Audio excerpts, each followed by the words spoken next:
I never thought a simple walk down memory lane would feel like stepping into a trap.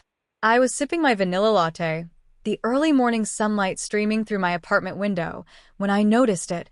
My old bedroom door, the one my parents had sealed off years ago, flashed in the reflection of the mirror across the room. A sudden chill ran down my spine. Why now? Why after all these years? My phone buzzed, snapping me back. A text from my sister. "You might want to see this," accompanied by a photo. My stomach twisted as I saw the door. Something was off. The lock looked newer, forced even.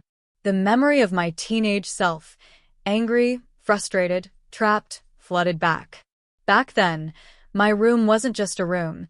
It was my sanctuary, my escape, the only place I felt truly seen. And they had blocked it off, as if trying to erase part of me.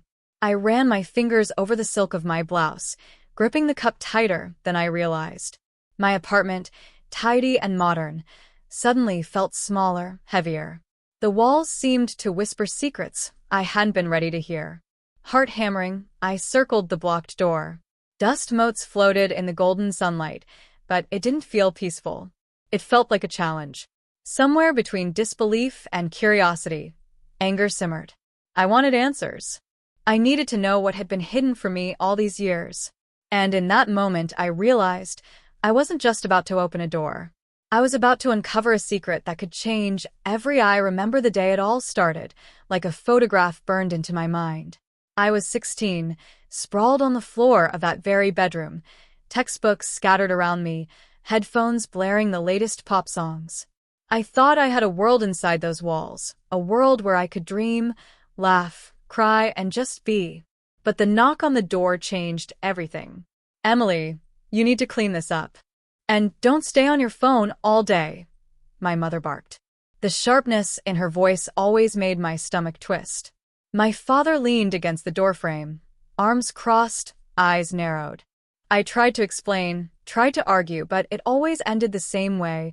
Dismissal, criticism, the cold reminder that my thoughts, my choices, my voice, they weren't enough. That night, I sat by the window, the moon casting silver lines across my bedspread, feeling smaller than I'd ever felt. My hands shook as I held a small locket my grandmother had given me years before, a simple gold chain, a tiny photo inside. "Emily," she had whispered, "you have to hold on to your heart, no matter what they take away from you." I stared at it, tracing the edges, feeling both comforted and terrified. Weeks turned into months. Every disagreement, every raised voice, every slammed door chipped away at my sense of belonging.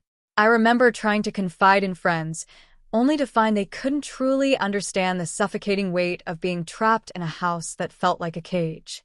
I learned to hide my tears, to swallow my frustration, to smile, even when my chest ached. Then came the day I decided I couldn't wait for permission anymore. I packed a small bag, just enough to get me through the night if I had to leave, and slipped my grandmother's locket around my neck. That night, I stared at the bedroom door, knowing it would be locked, maybe even barricaded, but that I would find a way. I would carve my own path. Independence wasn't just a dream anymore. It was a lifeline. And with the quiet resolve of a girl who had learned to survive, I whispered to. Leaving home didn't feel like freedom at first. It felt like plunging into an ocean without knowing how to swim. My savings were meager, my confidence fragile, and the world outside that bedroom door seemed vast, unforgiving. But I clutched my grandmother's locket tightly, a reminder that courage could be quiet yet fierce. I rented a tiny studio apartment in the city, the walls bare, the air heavy with unfamiliarity. Nights were the hardest. I worked long hours at a cafe, making coffee I barely drank and forcing smiles for customers who never cared to look behind them. I stayed up late, poring over books on finance, entrepreneurship, anything that promised a path forward. I failed more times than I can count, missed deadlines, botched interviews, and rejections that felt personal, but I refused to give in. Every failure was a whisper. Keep going. Then I met Ms. Harper, a seasoned marketing executive, who noticed me one afternoon while I was struggling with spreadsheets at a co-working space. "You have an eye for details," she said, studying the charts I'd prepared for a side project. "And you're persistent." That counts for more than talent sometimes. She took me under her wing, teaching me how to pitch, negotiate, and navigate a world that often underestimated women like me. For the first time, someone saw me, not as a child still hiding behind closed doors, but as a capable, ambitious woman. The climb wasn't smooth. I stayed late into the nights, the glow of my laptop illuminating my determination. I made mistakes, yes, but I also celebrated small victories. Landing my first client, receiving my first substantial paycheck, renting a studio where the walls were mine alone. Each accomplishment, no matter how modest, was a brick in the foundation I was building, one that my parents had tried to keep from me. I learned to compartmentalize my life. My success was my secret garden. I posted the occasional photo on social media, mundane glimpses of my new life, careful not to reveal too much. I wanted to prove to myself first, and to them later, that I could survive and thrive without their control. There were moments I longed to call them, to share a breakthrough or a small victory, but fear of disappointment, of ridicule, kept me silent. Yet, quietly, my life began to shift. Offers for bigger projects came in, and my confidence grew alongside my savings. I invested in myself, courses, networking events, even a mentor's intensive coaching program. I watched, with a mix of awe and disbelief, how far I had come from that frightened 16-year-old girl who clutched a locket and a bag, uncertain if she could ever breathe on her own. By the time I turned 24, I wasn't just surviving, I was thriving. My apartment was modest but comfortable, a reflection of hard-won independence. My bank account reflected months of sacrifice and careful planning. And though I hadn't spoken to my parents in years, I carried no resentment strong enough to pull me back. Instead, I felt a quiet, undeniable pride. I had created a life that was wholly mine, one that no one could ever lock away or block off. I didn't expect them to come unannounced. The knock on my door that morning was hesitant, almost nervous. My parents, looking older, wearier, carrying the same air of authority that once felt suffocating, stood there. They had no idea what awaited them inside. "Emily," my mother's voice wavered. We thought maybe we could talk." I smiled, letting the words linger between us. The door to my apartment opened, revealing the space I had painstakingly transformed over the years. Expensive art I had saved for, a sleek, organized workspace, shelves lined with books I devoured in stolen hours, and the faint scent of lavender from the diffuser on my desk. Every detail was deliberate, evidence of a life they assumed I could never build on my own. They stepped in cautiously, their eyes darting to the modern furniture, the awards on the wall, the neatly stacked portfolios. My father's jaw tightened, my mother's lips parted as if to speak, but no words came. I could feel their disbelief vibrating in the air. "Sit," I said softly, gesturing toward the living area. My voice was calm, collected, but beneath it, a current of power hummed. They complied, sitting as though the floor might crumble beneath them. "I know why you're here," I began, letting the silence stretch for emphasis. "You wanted to see the person you thought you'd made me into, the girl you could control, the one you thought would always need you." I paused, letting the weight of those words settle. "Well, that girl isn't here anymore." I watched their expressions shift from confusion to shock, and, in some small corners of their faces, guilt. "I left when I had to," I continued, "and I worked harder than you could imagine to build a life that's entirely mine. I didn't just survive, I thrived. I own my company. I handle a portfolio worth more than you can comprehend. I have clients, contracts, and a life that doesn't need your approval." My mother's hand trembled as she reached for the locket I always wore around my neck.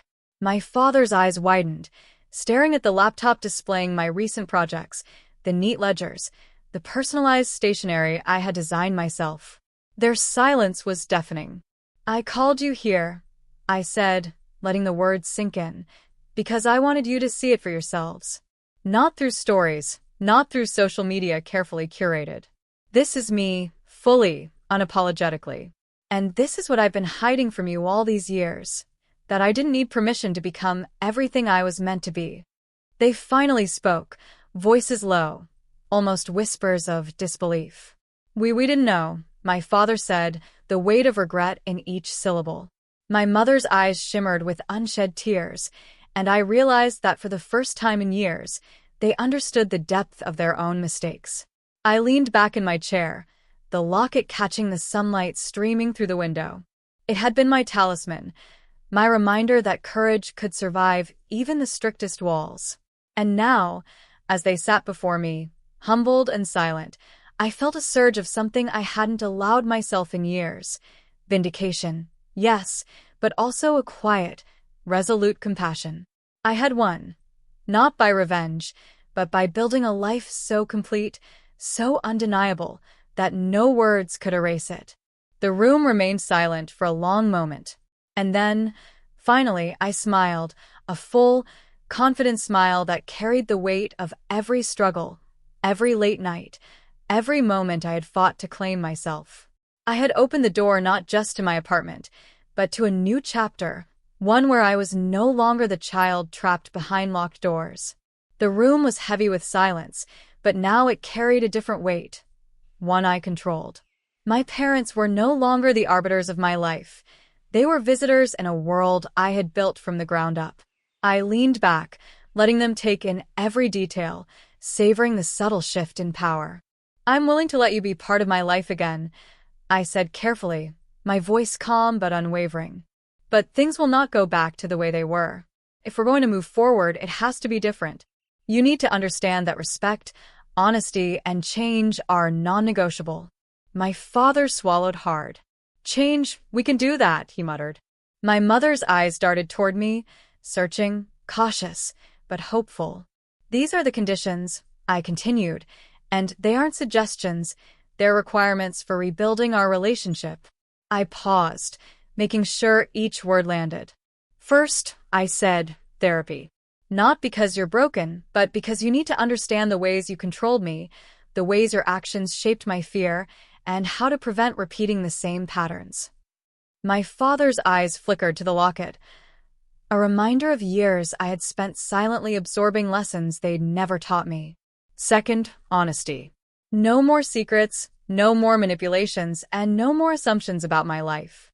I am my own person, and you must see me as such." My mother nodded, a small but meaningful gesture. "Third," I continued, "you both need to pursue your own dreams and interests instead of trying to live through me. Dad, you've always wanted to travel for photography. Mom, you've wanted to write. Do that. Stop pouring your unfulfilled ambitions into me." Their faces softened, a flicker of realization that life had more to offer than controlling me. "Lastly, toxic habits must end. Criticism, belittling, and dismissal are off the table. If you step back into my life, it's with respect as the foundation." I watched as the words sank in.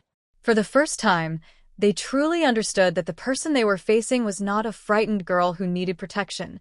They were facing a woman who demanded equality, fairness, and integrity. And yet, I offered a way forward, a bridge to reconciliation, because growth mattered more than resentment. "I'm not asking for perfection," I said, softer now, "but I am asking for effort, awareness, and the courage to meet me where I am. I've worked too hard to build this life, to let old patterns take hold again." They nodded slowly, their expressions a mix of humility, shame, and hope. My father finally spoke. We understand. We'll do it, Emily. We'll try. We want to be part of your life." I allowed myself a quiet sigh of relief. I knew this would be a process, and some days would be harder than others. But the power had shifted, and now I was the one setting the terms. Not out of vengeance, but out of a clear, unwavering love that demanded respect. First for myself, and then for them. For the first time in years, I felt the balance tilting. The doors that were once blocked, both literal and metaphorical, were opening, not just for me, but for everyone willing to step into the light of accountability and change.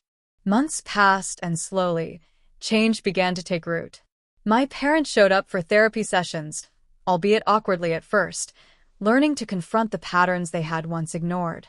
My father booked a photography trip, returning with sun-drenched images that he proudly shared.